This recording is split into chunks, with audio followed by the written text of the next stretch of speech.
सगळ्यांना जय महाराष्ट्र. काल एका कंपनीमध्ये गेलो होतो.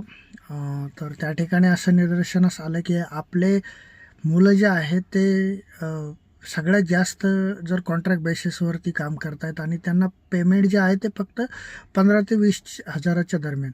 तर मला सांगा की 15 ते 20 हजाराची तुम्ही जर नोकरी करताय तर आपण खायचं काय? आणि जर आपण बाहेरून आलेले असताल काम करण्यासाठी तर रूम रेंट आहे, तर रूम रेंट कसा पे करायचा, घरी काय पाठवायचं.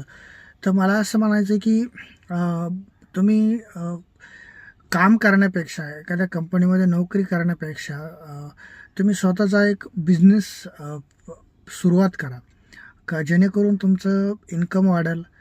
आणि मी बहुतांश वेळेस बघितलं की बाहेरचे लोक सगळ्यात जास्त बिझनेस करतात रस्त्यावरती या म्हणा किंवा मग तो कुठलाही छोटा मोठा बिझनेस म्हणा, पण ते बिझनेस करतायत, महाराष्ट्रामध्ये येत आहेत, बिझनेस करतायत, जास्त पैसे कमवत आहेत आणि काही दिवसानंतर मराठी माणसावरती डेअरिंग करायला लागत आहेत.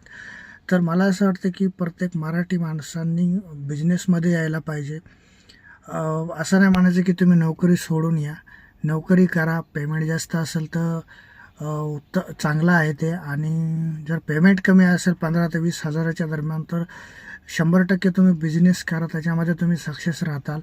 रस्त्यावर असून कुठलाही लाजिरवाणापणा मनामध्ये आणायचा नाही, बिंदास उतरायचं, पैसे जास्त कमवायचे